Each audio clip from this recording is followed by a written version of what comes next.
Bonjour et bienvenue à tous à ces nouveaux webinaires de didactique. Aujourd'hui, on va approcher un sujet que semble-t-il soit assez dans l'actualité des établissements de santé, c'est-à-dire la certification AHS.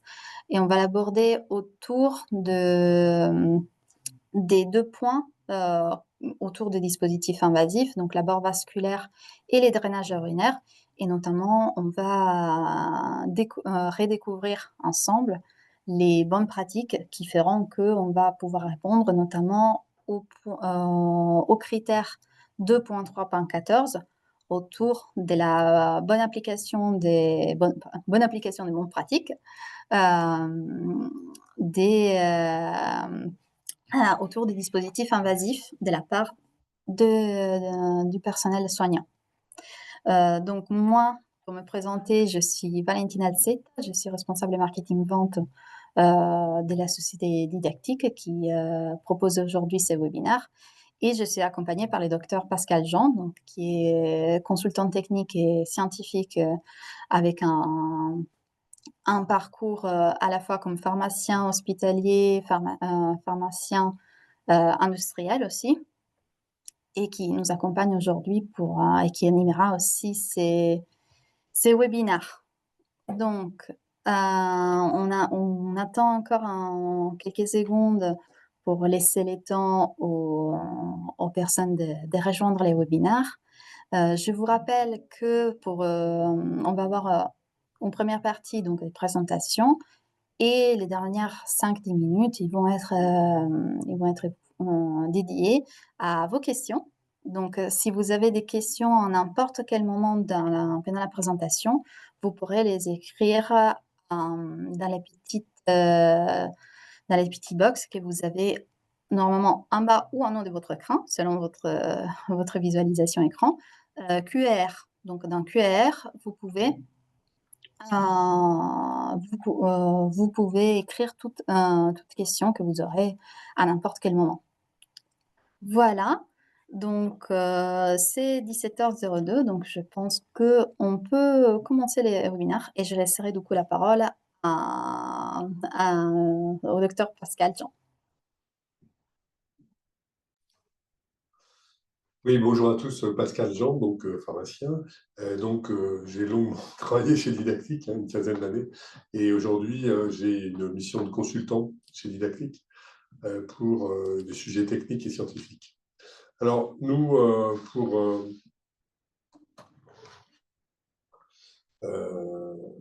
nous allons regarder l'agenda, désolé.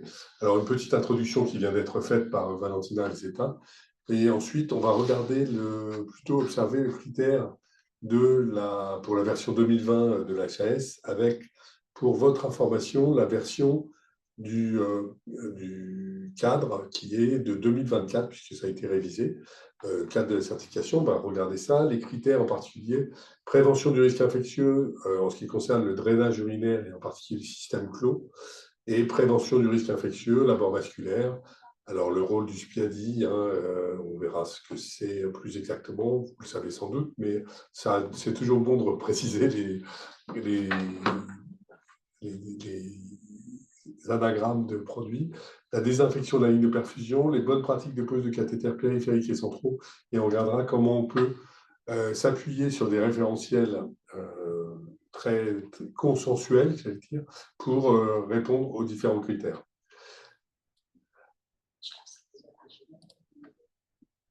Donc, Donc, juste avant de démarrer, parce que je suis déjà parti, moi, mais on va vous proposer un petit sondage pour savoir à peu près où on en est et auprès de qui on est. C'est toujours très intéressant de savoir ceci sur la totalité des gens qui sont présents à ce webinaire. Et enfin, pour votre information, on peut le dire maintenant, la présentation sera disponible et vous sera adressée à l'ensemble aux adresses dont on bénéficie par la plateforme Invivox de cette présentation et qui, j'espère, vous conviendra. Donc, On a tout commenté ensemble le résultat du sondage. Donc, je partage les résultats. Ouais. Alors, sur le principe, bah, a priori, vous êtes un certain nombre à avoir réalisé la certification dans 6 mois, 1 an, plus d'1 an pour un certain nombre d'entre vous, et puis certains l'ont déjà passé. Donc, j'imagine que pour les 47% qui ont déjà passé la certification, on va consolider les connaissances, mais que vous êtes bien au fait de la question. Il y avait une deuxième question, je crois. On va vous la soumettre.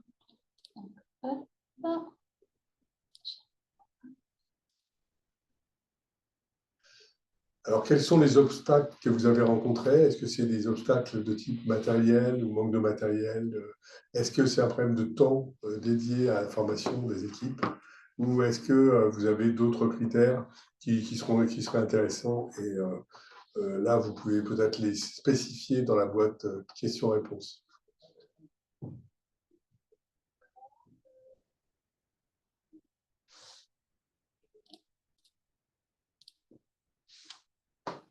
Donc, en fait, a priori, la réponse à cette deuxième question fait plutôt appel à un manque de temps des équipes, hein, et temps dédié à la formation des équipes.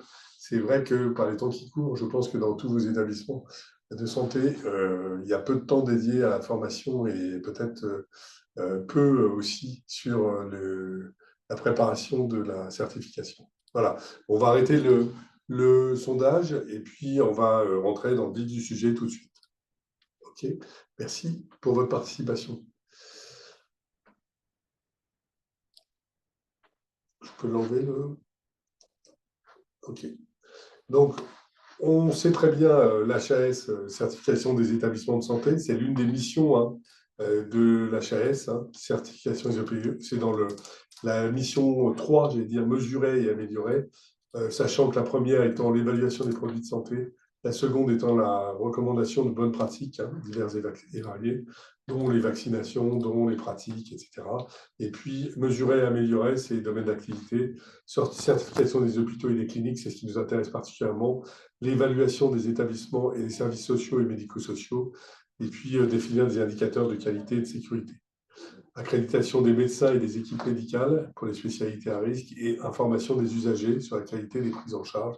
C'est le retour en fait donné par la HAS. Donc cette version de 2024 est intéressante et elle se décline vous le savez, en référentiel structuré en 15 objectifs répartis en 3 chapitres. L'un, c'est le patient. Le second, ce sont les équipes de soins. Et le troisième, l'établissement proprement parlé. Alors, tout ce manuel tourne autour de 110 critères standards, 17 critères impératifs qui sont marqués un peu à l'encre rouge, qui sont rédhibitoires s'ils ne sont pas obtenus, et puis 5 critères avancés qui sont une projection sur des critères de du futur référentiel d'accréditation. Alors, on verra que dans les critères on va s'intéresser aux équipes de soins, les équipes maîtrisent les risques liés à leur pratique, et c'est là où on va avoir notre critère qui nous intéressera tout à l'heure.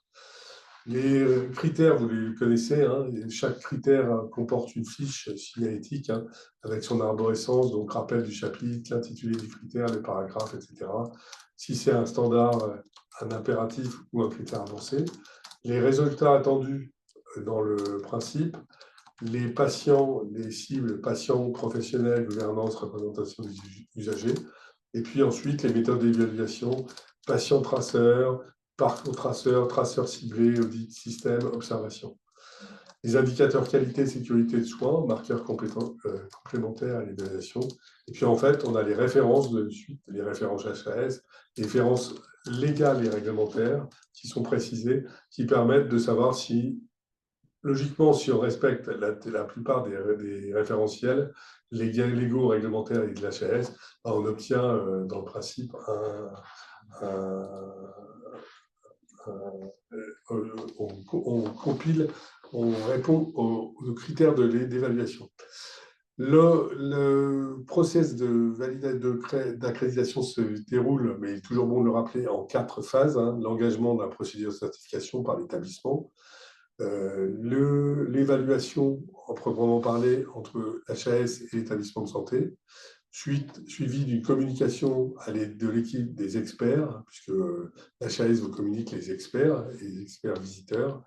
Et puis ensuite, il y a la visite d'accréditation, et puis les décisions avec une période contradictoire qui vous laisse un mois pour répondre à des objections majeures ou mineures, hein, mais de répondre au premier rapport.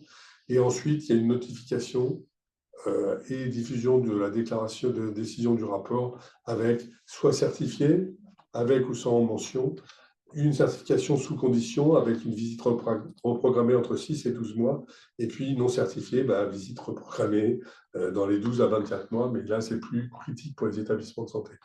Pour votre information, ce sont exactement les mêmes processus que pour la certification d'une usine, d'un établissement industriel comme didactique. Dans le cadre d'une certification 13 485, c'est toujours l'organisme, nous c'est l'organisme notifié, le premier rapport, la visite, les conclusions avant, la partie contradictoire et ensuite les conclusions. Savoir si, et pour tout le monde, si on est certifié ou pas. Donc pour tout le monde, dans le domaine de la santé, industriel ou établissement de santé, ça reste des enjeux forts de toute façon.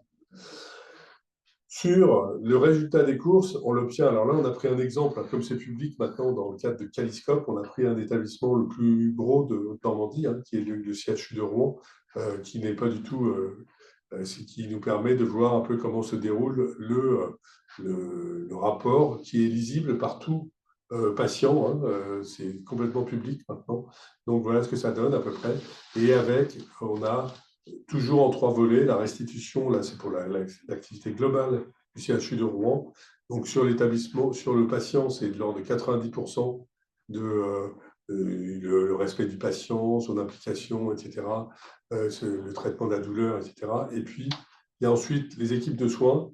Et puis pour finir, on a l'établissement en lui-même. Donc c'est toujours comme ça, et c'est restitué de cette façon-là sur le site Caliscope, pour chaque établissement de santé, public ou privé.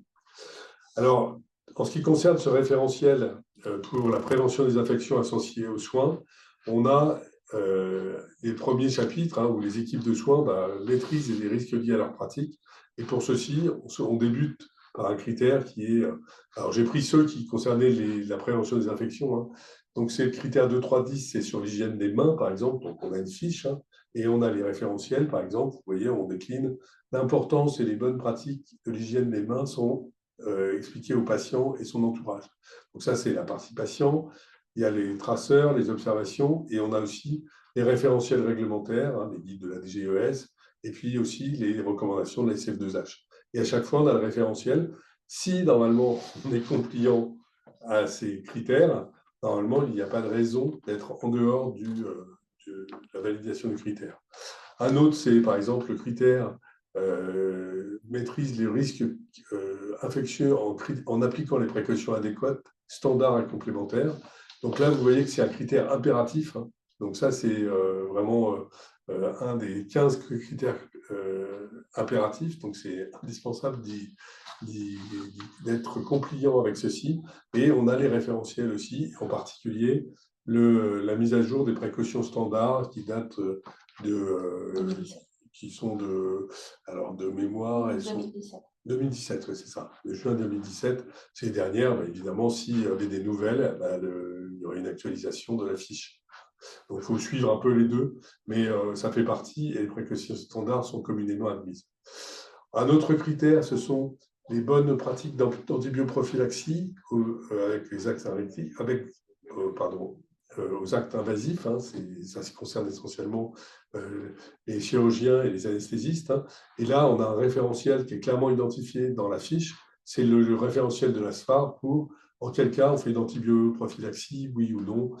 Et vous voyez que dans certains cas, alors j'ai repris une synthèse de la fiche hein, qui est dans ce référentiel de 2018, quand il n'y a pas d'antibioprophylaxie.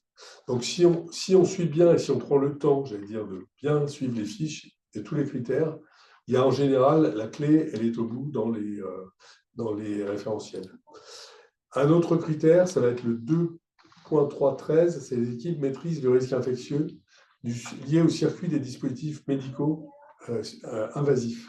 Et là, on va avoir, par exemple, le circuit des DM stériles, uniques, des DM à usage unique stérile, les DM réutilisables avec leur traitement, le nettoyage des infections à froid, bien le nettoyage. Donc, c'est un peu plus complexe, mais on arrive à trouver les référentiels aussi sur ces fiches. Un critère qui va nous intéresser plus particulièrement, c'est les équipes, c'est le 2, 3, 14, les équipes maîtrisent le risque infectieux lié aux dispositifs invasifs en appliquant les précautions adéquates. Donc là, on a aussi un certain nombre de références et on va les revoir après, mais c'est quand même intéressant. Et QSS, ce sont les indicateurs qu'il faut suivre. Alors pour le secteur, j'allais dire concernant la prévention des infections associées aux soins, dans le secteur opératoire, là on a toutes les données, alors, on a forcément 3 ou 4 standards, les précautions standards d'hygiène, donc ça on retrouve les mêmes qu'au point 1, donc c'est toujours les mêmes, mais avec les points particuliers qui s'adressent au bloc par exemple, ou aux zones à risque.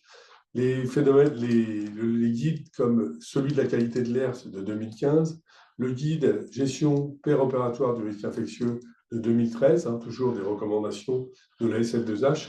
Donc vous voyez que tout ça s'imbrique assez bien pour obtenir une amélioration des conditions d'hygiène et une limitation des infections associées aux soins à l'hôpital.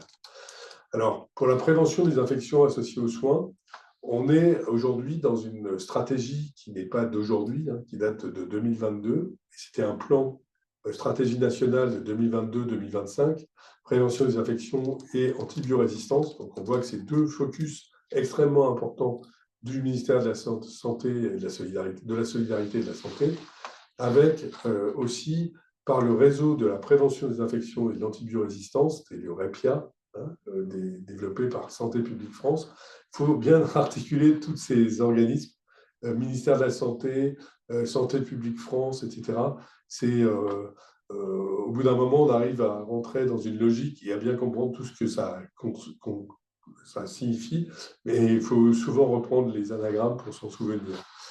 Alors, plus récemment, le directeur général de la Santé a annoncé la prolongation de 2 ans, justement, de la stratégie nationale portant son terme à la fin de l'année 2027. Donc, vous voyez, cette stratégie nationale prévention des infections et de l'antibiorésistance est consolidée jusqu'en 2027. Ça fait partie de la stratégie de l'État. Le champ d'application du REPIA concernant l'une des missions SPIADI, c'est la surveillance et prévention des infections associées aux dispositifs. Alors, ce n'est pas DMI, dans ce cadre-là, ce n'est pas dispositif médical c'est implantable, c'est dispositif médical invasif. Donc, c'est surveiller les infections associées aux dispositifs invasifs, obtenir des indicateurs, observer les pratiques et comprendre les écarts avec la recommandation et obtenir les indicateurs d'impact de la stratégie nationale. Former les acteurs de la prévention des infections liées à disposition. Donc ça, c'est cette mission, surveillance, prévention des infections associées aux soins.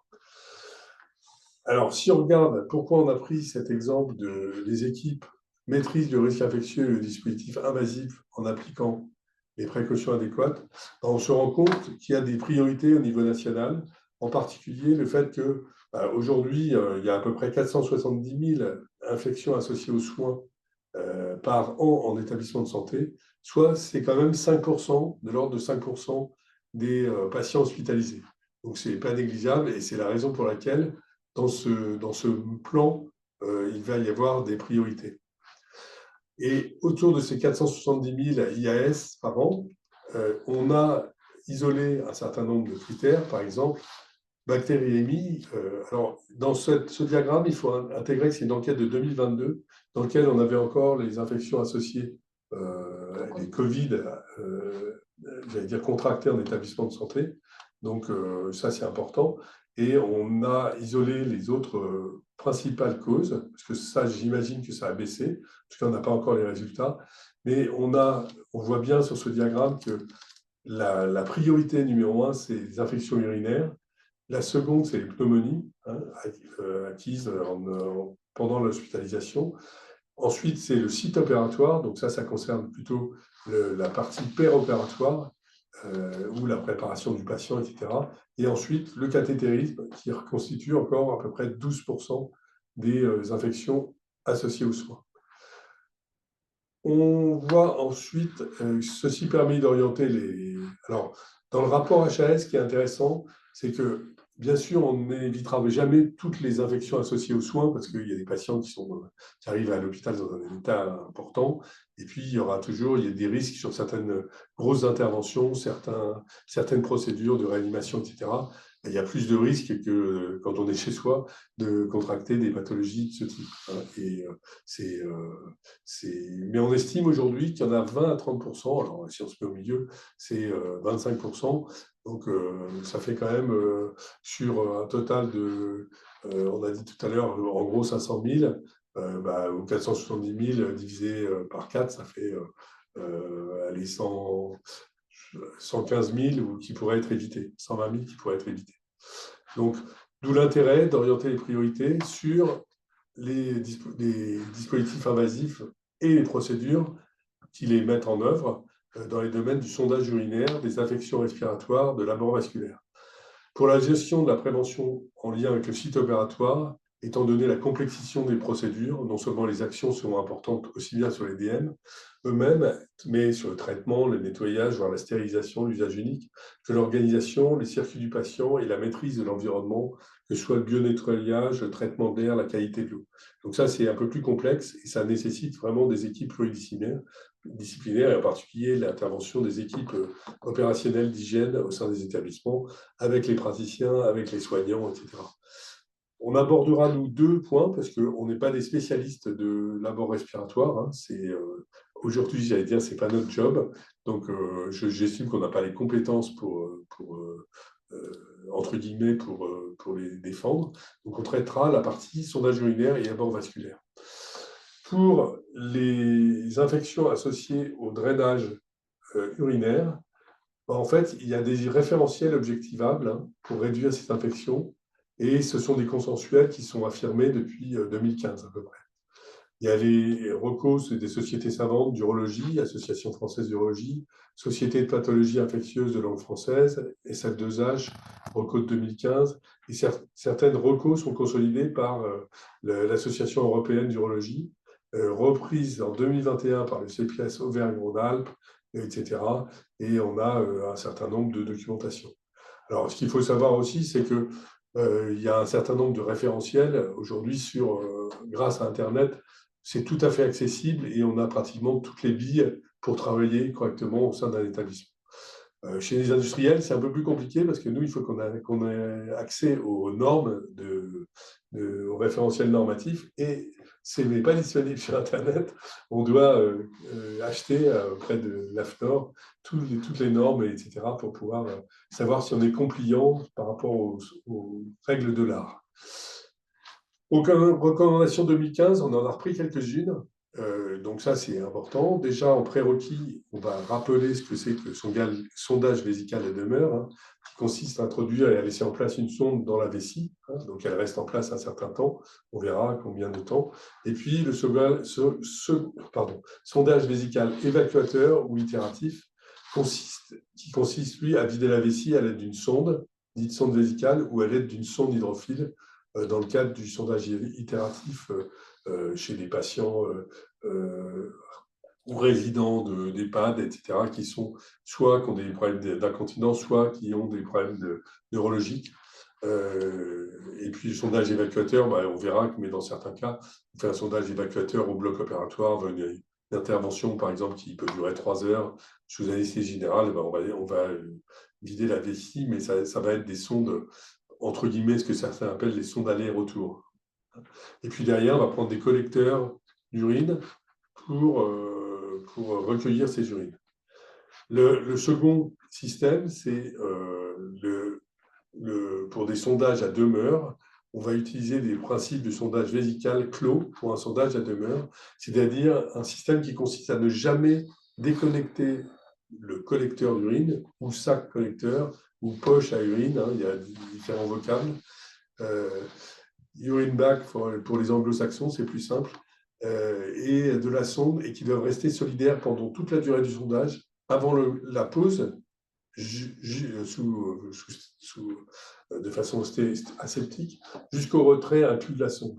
Donc ça, c'est quelque chose d'intéressant. Et pour ça, on utilise forcément des collecteurs avec un site de prélèvement des urines, sans aiguille, bien sûr, avec une seringue, une valve anti-reflux, ça c'est important, ou plusieurs valves anti-reflux, hein, selon le temps d'utilisation des DM, et système de vidange des urines, hein, de façon à ce qu'on puisse vidanger la poche sans déconnecter la sonde et faire un prélèvement d'urine, entre guillemets, fraîche, à ce niveau-là, là où je montre avec la flèche, pour pouvoir, avec une seringue UR, prélever un échantillon d'urine pour analyse. Et on peut utiliser pour les sondages, j'allais dire, à demeure, des sondes de Foley qui sont soit en latex, soit en silicone. Donc, classiquement, on trouve dans la littérature qu'une sonde latex doit rester au maximum 7 jours ou 7 jours en place. Et pour les sondes silicone, on peut aller jusqu'à 30 jours, en particulier en hospitalisation à domicile ou en soins à domicile.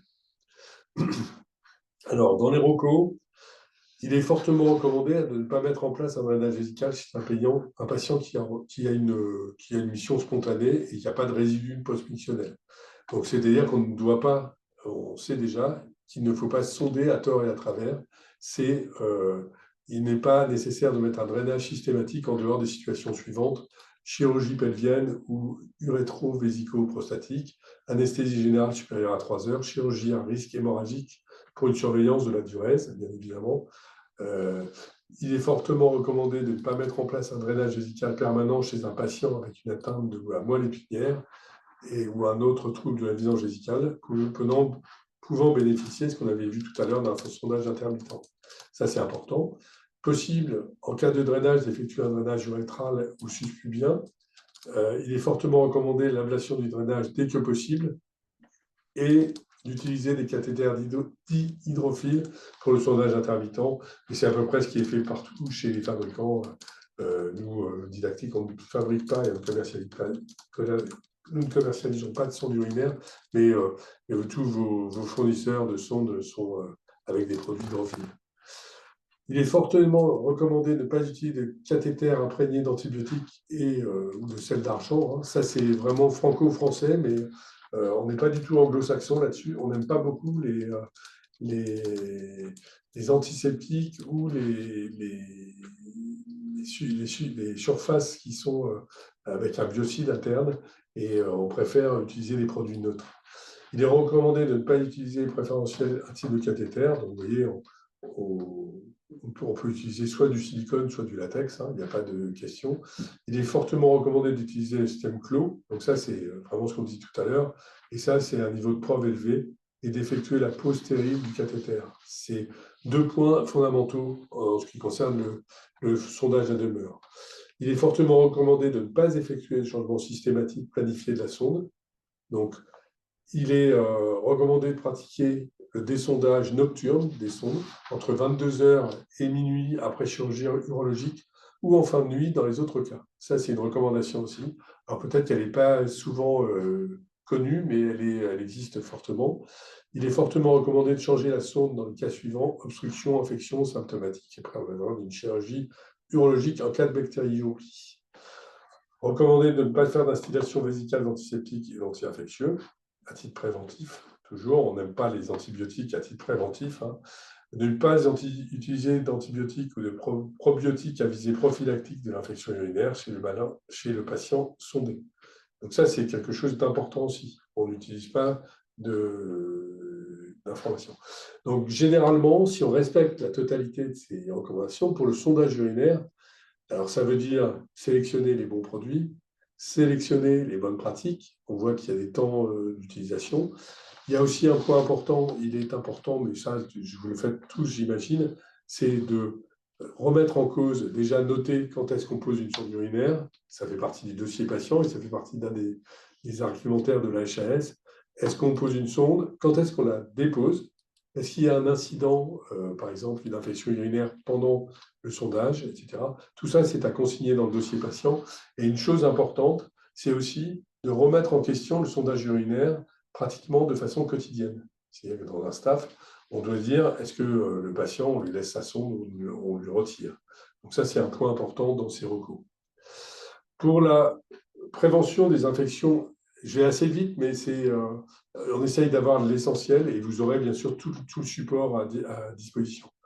Pour la prévention des infections associées à la mort parentérale, alors là, c'est encore plus complexe, puisque on a différents types de cathétérisme, entre des cathéters veineux périphériques, des midlines, des picklines, des cathéters veineux centraux, des chambres à cathéters implantables, et on verra qu'il y a plusieurs déclénaisons et plusieurs recommandations en fonction du type de cathéter.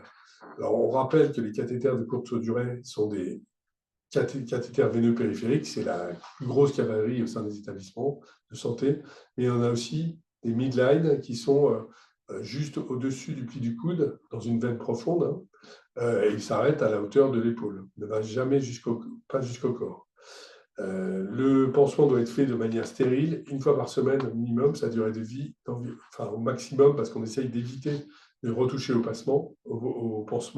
Sa durée de vie est environ d'1 mois. Donc, vous voyez qu'en fonction de l'usage, il y a des grilles qui permettent d'utiliser un cathéter CVP, un cathéter veineux périphérique, un midline ou un PICC-line, qui signifie aussi, alors l'anagramme exact, c'est Peripheral Inserted Central Catheter. C'est un cathéter périphérique inséré au-dessus du pli du coude dans une veine profonde, basilique, basique, qui va directement à l'entrée du cœur. Il est maintenant sur le bras à l'aide d'un fixateur type Statlock ou Griplock. Et le pansement doit être fait de manière stérile, une fois par semaine. Environ 6 mois, mais plus longue que celle du midline. Okay, donc, on voyait dans l'ordre d'utilisation CVP, midline, PICCline, cathéter de courte durée. Pour les cathéters de longue durée, on a les cathéters tunnelisés centraux. Donc, en général, c'est moyennant une petite intervention au niveau de la veine sous-clavière ou de la veine jugulaire. Hein. Et puis, les chambres à cathéter implantable qui sont plus utilisées lors de traitements en oncologie ou autre. Et là, on va voir qu'il y a des recommandations également. Donc, chaque indication il y a une indication pour chaque. Alors, il y a un document qui est pas mal fait par le CEPIAS Centre Val de Loire, qui s'appelle maintenant Val de Loire, où vous pouvez retrouver, alors je vous ai mis le lien, où vous le trouvez facilement, et il y a beaucoup de supports qui concernent gestion des lignes pour les CVC, les PICC-line, la gestion des lignes, perfusion, etc. Donc ce sont des fiches synthétiques et qui émanent du CEPIAS. Alors il y en a d'autres, hein, dans d'autres régions, etc.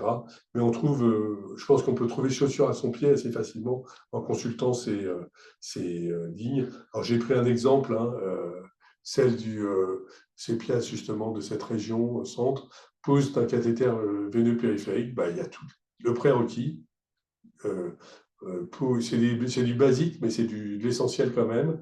Privilégier l'insertion au niveau des membres supérieurs, ne pas insérer à proximité d'une lésion cutanée, privilégier l'utilisation d'un prolongateur, privilégier les matériels sécurisés. Donc ça, c'est redit partout. Hein. Aujourd'hui, mais vous êtes tous de plus en plus en matériel sécurisé. Pour les midlines, sans prolongateur intégré, pose sous éco-guidage, limite d'utilisation des valves bidirectionnelles aux perfusions en limiter l'utilisation des valves bidirectionnelles aux perfusions en discontinu. Ça, c'est important aussi. Moins on met d'obstacles, moins on met de montages compliqués, moins on a de risque d'infection. Ensuite, il y a le matériel nécessaire à la pose, et puis après, il y a la technique de pose. Donc, ça, ce sont des fiches qui, à mon avis, ont l'avantage, c'est d'être validées, et puis de permettre de respecter, et de façon assez synthétique, ces poses. Donc, il y a la même chose pour la pose d'un cathéter central ou midline avec prolongateur intégré. Et il y a à peu près toute la démarche à réaliser. Donc, je pense que on ne va pas les commenter une par une, parce que là, il nous faudrait une journée, je pense, mais c'est pour vous donner aussi, par exemple, la pose d'une chambre à cathéter implantable. Je pense que c'est assez bien fait et ça donne de bonnes choses. Outre ces fiches, soit CEPIAS, soit REPIAS, il y a aussi un certain nombre de référentiels objectivables, comme le guide de la SNRF, hein, qui était sur la, la gestion des abords vasculaires et en réanimation. Donc ça peut être fait. Il y a aussi des documents de la SFAR, Société française d'anesthésie et réanimation. Donc là aussi, on trouve assez facilement des choses.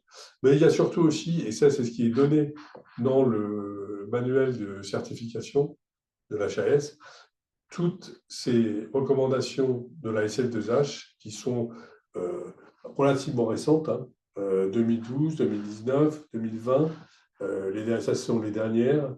Donc ce sont par exemple les préventions des infections liées aux cathéters périphériques vasculaires et sous-cutanés, prévention des infections associées aux chambres à cathéter implantable. Puis il y a une recours un peu spécifique, c'est la dernière, sur le cathéter veineux centraux utilisé pour la nutrition parentérale en néonate. Avec aussi, dans ce rôle référentiel, il y a aussi là toute la manipulation sur éventuellement les poches de nutrition. On n'est pas sans savoir les uns et les autres que historiquement, il y a eu de gros problèmes d'infection avec des cas très graves en néonate avec la nutrition parentérale. Alors, j'ai pris quelques exemples parce qu'il est hors de question, je reprends l'exemple, pour les recommandations sur les cathéters périphériques. Alors, il n'y a pas seulement, il y a les indications aussi, mais il y a aussi les recommandations pour éviter les infections. La prévention des infections. Donc, pour les cathéters périphériques, en fait, il y a 46 recommandations. Donc, je pense, moi, pour avoir travaillé aussi un peu à l'hôpital, que c'est pas mal aussi de pouvoir établir des checklists avec vos équipes, hein, par exemple, votre équipe d'hygiène, votre équipe opérationnelle d'hygiène, des praticiens, des soignants, la pharmacie éventuellement, hein, pour la fourniture du matériel, etc. Et de checker un peu ces recommandations pour voir de temps en temps. Ça permet de se faire un petit audit. Là, il suffit de les mettre dans une grille Excel, puis de dire on est compliant, on n'est pas compliant à la R1, à la R2, à la R8, etc. Et par exemple, j'ai pris un exemple parce qu'il m'est cher. Il est fortement, la R19, là, il est fortement recommandé de réaliser une désinfection du septum et du pas de vis des valves avant utilisation et se faire avec de l'alcool à 70. Alors moi j'insiste aussi, c'est pareil sur les robinets. Vous n'êtes pas sans savoir aussi que Didactic, on a aussi on est fournisseur de dispositifs de perfusion et que les dispositifs de perfusion, en fait, ils peuvent être attaqués aussi par les substances chimiques et par certains antiseptiques. En particulier, nous, on a identifié que la chlorhexidine à 2% ou 0,5% dans l'acide, dans l'alcool isopropylique, était très agressif sur les matières plastiques. Et donc, on recommande, alors nous, très sincèrement, dans nos fiches de soins, d'utiliser, comme le spécifie l'ASF2H, de l'alcool à 70. Et j'insiste sur ce point. Il est recommandé, par exemple, de mettre en place un nouveau bouchon obturateur dès qu'on a ouvert sur un robinet, etc. Dès qu'on en a démonté un, il faut en mettre un neuf, par exemple. Donc, vous voyez, ça, c'est des recommandations, c'est basique, mais ça permet sensiblement, alors il y aurait peut-être une étude à faire en disant, je fais ma checklist de toutes les recos, je vais faire de l'observationnel dans les services, alors il faut avoir un peu de temps, mais l'équipe opérationnelle d'hygiène, c'est aussi son job, pour dire ça c'est respecté, ça c'est pas respecté, et ça donne des axes de priorisation de mise en conformité, ou au moins de se donner les moyens de limiter le nombre d'infections associées aux soins liées à la perfusion. Alors, je ne vais pas les reprendre tous, hein, mais il est recommandé de remplacer les tubulures, etc., avec la nutrition parentérale ou avec des lipides ou avec du propofol. Il ne faut pas, normalement, la perfusion, nous, les fabricants, on recommande 4 jours d'utilisation des lignes de perfusion. Mais en tout cas, on recommande toujours pour la partie prolongateur, parce qu'il ne faut pas trop toucher au site d'insertion du cathéter. au moins cette liaison-là, maximum, c'est 7 jours, comme le cathéter d'ailleurs, hein. Donc, vous voyez, il y a un certain nombre de recours. Je ne vais pas les citer toutes parce on serait là encore à point d'heure, mais c'est important, hein. Donc, vous voyez, il y en a 46 pour le cathéter périphérique vasculaire et sous-cutané, hein, aussi. Ça concerne la perfusion sous-cutanée, la réhydratation percutanée. Donc, ça s'adresse aussi bien aux établissements de santé qu'aux établissements qu'aux services d'hospitalisation à domicile, qu'aux soins à domicile, etc. Pour les infections de la chambre à cathéter implantable, là, on a 98 recommandations, hein. Donc là, c'est encore plus. Alors, ça ne concerne pas tous les services d'un établissement de santé, hein, puisqu'on utilise plutôt ces chambres à cathéter implantable, on les utilise essentiellement aujourd'hui pour l'oncologie, certaines nutritions ou certains traitements, par exemple de la mycoviscidose, etc. Mais il est important, je pense aussi, de sensibiliser les équipes. Les faire travailler sur 98 recommandations, c'est beaucoup, mais c'est bien d'en prendre connaissance. Et à mon avis, pour des soignants, c'est bien aussi de lire au moins une fois, et en particulier l'indication de la chambre à cathéter implantable. Quand est-ce qu'il faut l'observer? Comme pour le cathéter vasculaire, de toute façon, il faut toujours observer le site de ponction, voir s'il y a des phénomènes d'inflammation, voir s'il y a des rougeurs, s'il y a de l'infection, etc. Et là, il y a les recommandations pour bien gérer les chambres à cathéter implantables. On a aussi, alors je ne vais pas les citer toutes, hein, je crois que je n'en ai pas checké en particulier parce que sinon ça aurait été un peu long. Et puis il y a par exemple pour les infections liées au cathéter veineux centraux utilisés pour la nutrition parentérale en néonat, on va avoir aussi pareil 42 recommandations. Certaines concernent la mise en place, certaines concernent l'entretien, etc. Mais il faut être vigilant pour essayer de checker ça, peut-être de faire des checklists de la même façon, ou tout simplement d'avoir les documents vis-à-vis, hein, c'est assez simple. Et puis, ce qui est bien dans tous ces référentiels de la SF2H, c'est que vous avez toujours les référentiels scientifiques, hein, et puis vous avez la pertinence de ces références scientifiques, et donc c'est toujours intéressant, et ça renvoie parfois à des standards des CDC américains, etc. Donc, je pense que c'est assez bien documenté. Alors, c'est bien sûr dynamique, hein, c'est l'état de l'art à date, mais et ça évolue sans cesse, mais on se donne le maximum de moyens. Et en tout cas, ce sont les référentiels indiqués clairement dans le manuel les manuels d'accréditation de l'AHS. Voilà, je ne vais pas les revoir toutes. En corollaire, j'allais dire, il y a un document qui est assez bien et qui va favoriser les recommandations de bonnes pratiques de perfusion en anesthésie et en réanimation. C'est le respect des recommandations de ce socle de connaissances.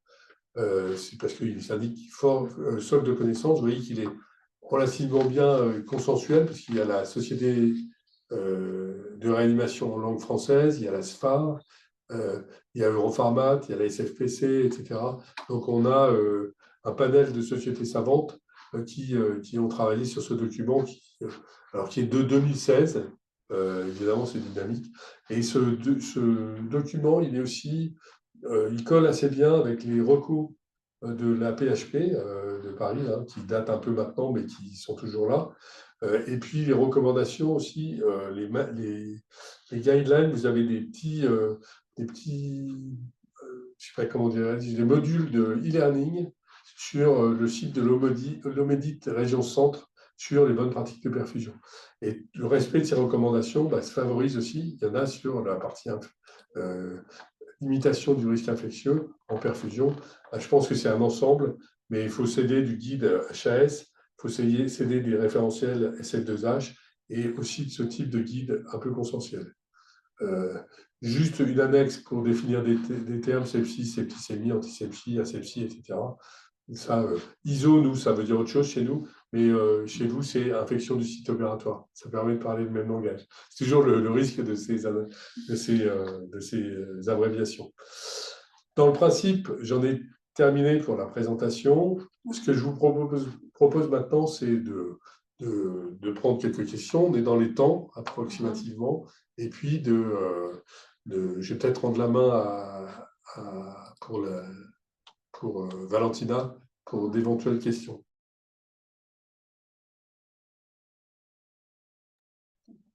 Merci beaucoup Pascal, merci pour cette présentation. J'espère que nos spectateurs ont apprécié cette partie. Donc, on a effectivement quelques questions qui nous ont été posées, mais si vous en avez d'autres, n'hésitez pas à les poser, comme je vous disais, dans les petits box questions et réponses Q et R que vous avez normalement en bas de votre écran. Donc, première question, Pascal. Comment les pharmaciens et les équipes opérationnelles d'hygiène peuvent contribuer au respect du système clos? Alors, ça, c'est une question, je réfléchis un petit peu. On peut y répondre peut-être. Il y a peut-être une première approche qui pourrait être, alors je ne sais pas si elle est pertinente ou pas, mais j'imagine qu'elle peut l'être à peu près, et de suivre peut-être l'évolution des consommations de sondes urinaires. Alors, ça dépend du secteur, du segment de l'hôpital, mais peut-être de voir les consommations de sondes urinaires latex, c'est pour le sondage permanent, hein. Enfin pas permanent, mais euh, Longue durée. longue durée. Donc ça va essayer de relier le nombre de sondes latex ou silicone utilisées dans chaque établissement. Normalement, si le système clos est bien fait, on devrait approximativement avoir le même nombre de collecteurs d'urine système clos, c'est-à-dire avec s'il est utilisé dans le bon secteur, hein, qu'il n'est pas enfin, distribué de façon large à Manu, et s'il est bien réservé aux sondages permanents, c'est-à-dire on devrait avoir à peu près le même nombre de sondes urinaires par collecteur. Alors certains fabricants, c'est facile, hein, les deux sont liés de façon industrielle, mais beaucoup d'établissements ont plutôt arrêté de les acheter, ces systèmes complètement déjà prémontés, pour des raisons qu'il fallait, en fonction de la charrière de la sonde, etc., il fallait avoir autant de dispositifs que de sondes, alors que maintenant, vous utilisez une sonde, vous la connectez avant, euh, de façon aseptique, avant de la poser, et on peut estimer que si on avait euh, un nombre de sondes, ça peut être intéressant à regarder. Alors, je ne sais pas si c'est pertinent, c'est à vous de voir, mais ça peut être une piste de réflexion avec notre équipe opérationnelle d'hygiène. Au moins de le tester sur un ou deux services pour voir si on a un peu de respect du système clos et si on ne change pas les collecteurs à tort et à travers. C'est une piste. Ok, merci Pascal. Deuxième question. Quel levier concret pour améliorer la réévaluation quotidienne de la nécessité de drainage urinaire? Je pense qu'ici, on demande quelques petits tuyaux concrets, entre guillemets. De façon concrète, je pense que peut-être dans votre suivi de dossier patient, Ah. alors qu'il soit. On me demande aussi, Pascal, juste si tu peux parler un peu plus fort, s'il te plaît. Ok. Essayez de parler un peu plus fort. Je vais éclaircir ma voix. Ah oui, parce que je n'ai pas le micro là. Donc, ce que je vais répondre à cette question, c'est la réévaluation quotidienne aujourd'hui, elle est presque mandatory, hein, c'est-à-dire que c'est presque une obligation. Donc, sur certains de ces patients, je sais que ça existe ou que ça peut exister, c'est-à-dire qu'on peut rajouter un item dans le suivi et dans la traçabilité du dossier patient. Quand c'est un dossier patient, je vais dire écrit, ou préimprimé, c'est facile de rajouter une ligne. Quand c'est en informatique, c'est encore plus facile parce qu'il suffit de voir son éditeur de logiciel pour ajouter une ligne. Mais je pense que la réévaluation doit être pratiquement consignée dans le dossier patient systématiquement. Et ça permet de se poser la question. Vous savez, parfois, on ne se pose pas la question parce qu'on n'a pas sous les yeux je pense pas. Mais quand on a sur une checklist ou quelque chose comme ça, on pense à le faire. C'est comme ça qu'on évite les loupés en industrie. C'est avec les opérateurs d'avoir des checklists pour valider les process et les successions d'opérations. Je ne sais pas si ça peut répondre à la question, mais ça peut être une piste. Ok. Et donc, on est déjà un peu, on a des quelques minutes en retard vis-à-vis de notre de notre comment dire, de notre planning. Mais donc, on va prendre une dernière question.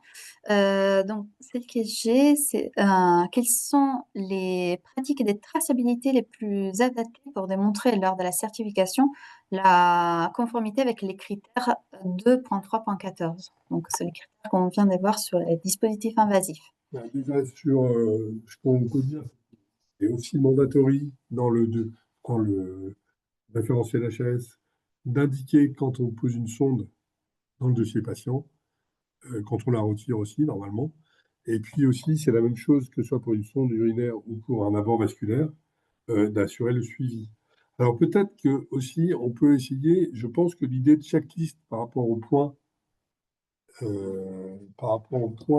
la, euh,